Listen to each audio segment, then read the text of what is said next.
Again, I have my own interpretation, yet I'm going to try not to say any of that as I go through the dream. Mm-hmm. Okay?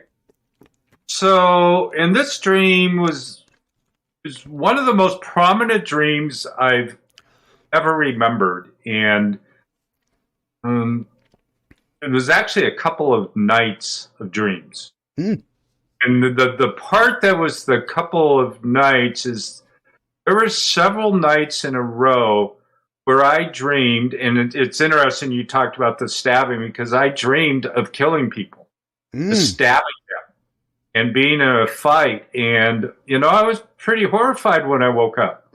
When, oh my gosh, I killed somebody in my dream last night. What's that about? Am I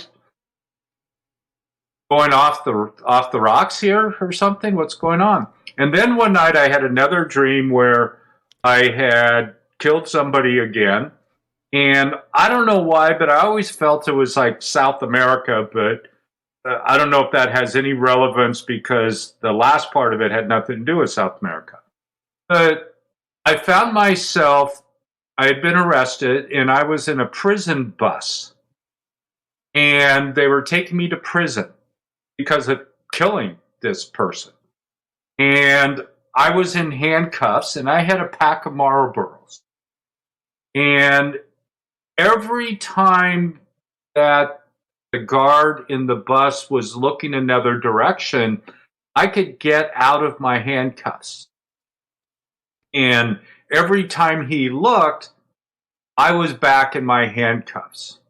So we're going along in the road, and then when we get to the prison, for whatever reason, they're not taking me to the cell, but I find myself more in the office of the prison and walking through the prison or walking through the office and then going out the back door.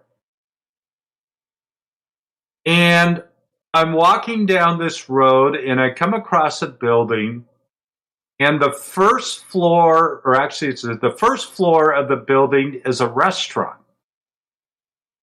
And in the restaurant, there's round tables. And on one of the tables, the prison warden was sitting at the table. There was like 8 or 10 people at the table. And I thought, I hope he doesn't recognize me.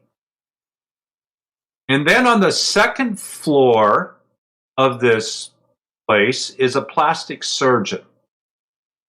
And so I walk up the stairs to the plastic surgeon, thinking that the plastic surgeon could do surgery on my face so I would look different and not be recognized.